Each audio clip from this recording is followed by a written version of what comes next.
ಇವತ್ತು ನಾನು ದಿಢೀರಂತ ಮಾವಿನಕಾಯಿ ಉಪ್ಪಿನಕಾಯಿನ ಹೇಗೆ ಮಾಡೋದು ಅಂಥೇಳಿ ತೋರಿಸ್ಕೊಡ್ತಾ ಇದ್ದೀನಿ.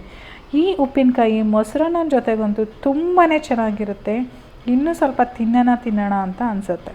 ಬನ್ನಿ ಹಾಗಾದರೆ ಇವತ್ತು ದಿಢೀರಂತ ಮಾವಿನಕಾಯಿ ಉಪ್ಪಿನಕಾಯಿನ ಹೇಗೆ ಮಾಡೋದು ಅಂತೇಳಿ ನೋಡ್ಕೊಳ್ಳೋಣ. ಎಲ್ಲರಿಗೂ ನಮಸ್ಕಾರ, welcome back to my channel Sonu special. ಮೊದಲನೇದಾಗಿ 1 ಟೀ ಸ್ಪೂನು ಮೆಂತ್ಯ ಕಾಳು ಹಾಗೆ 1 ಟೀ ಸ್ಪೂನು ಸಾಸಿವೆನ ನಾನೊಂದು ಚಿಕ್ಕ ಬಾಣಲೆಗಾಗಿ ಹುರ್ಕೊಳ್ತಾ ಇದ್ದೀನಿ. ಇದರ ಜೊತೆಗೆ ಒಂದು ಅರ್ಧ ಟೀ ಸ್ಪೂನು ನಾನಿಲ್ಲಿ ಜೀರಿಗೆ ಕೂಡ ಸೇರಿಸ್ಕೊಂಡಿದ್ದೀನಿ. ಎಲ್ಲದೂ ಕೂಡ ಚಟ್ಪಟ ಅಂತ ಸಿಡಿಯೋವರೆಗೂ ನಾವು ಹುರ್ಕೊಳ್ಬೇಕಾಗತ್ತೆ.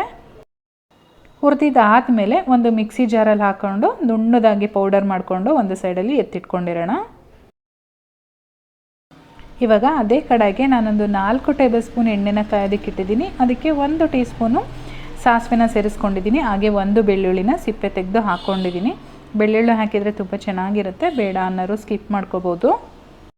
ಸಾಸಿವೆ ಚಟ್ಪಟ ಅಂತ ಸಿಡಿಯೋಕ್ಕೆ ಸ್ಟಾರ್ಟ್ ಮಾಡಿದ ಮೇಲೆ ಸ್ವಲ್ಪ ಕರಿಬೇವಿನ ಸೊಪ್ಪು ಹಾಗೆ ಒಂದು 1/4 ಟೀ ಸ್ಪೂನಷ್ಟು ಹಿಂಗು ಹಾಕ್ಬಿಟ್ಟು ಸ್ವಲ್ಪ ಎಣ್ಣೆ ತಣ್ಣಗಾಗಬೇಕು. ಹಾಗಾಗಿ ಸ್ಟವ್ ಆಫ್ ಮಾಡಿ ನಾನು ಇದನ್ನು ಹಾಗೆ ಇಟ್ಟಿರ್ತೀನಿ.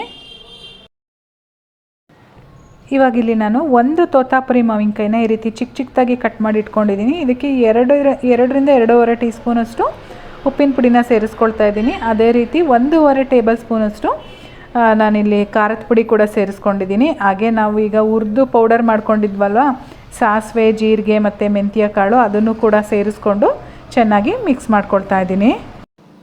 ಎಲ್ಲ ಮಾವಿನಕಾಯಿಗೂ ಹಿಡಿಯೋ ರೀತಿ ಚೆನ್ನಾಗಿ ನಾವು ಇಲ್ಲಿ ಮಿಕ್ಸ್ ಮಾಡಬೇಕಾಗತ್ತೆ.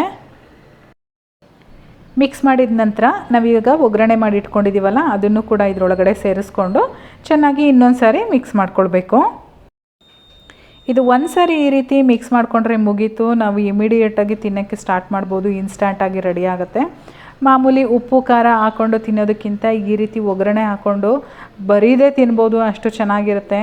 ಮೊಸರನ್ನು ಜೊತೆಗೆ ತಿಳಿಸಾರು ಅನ್ನೋ ಜೊತೆಗಂತೂ ತುಂಬ ಒಳ್ಳೆ ಕಾಂಬಿನೇಷನ್ ಅಂತಲೇ ಹೇಳ್ಬೋದು.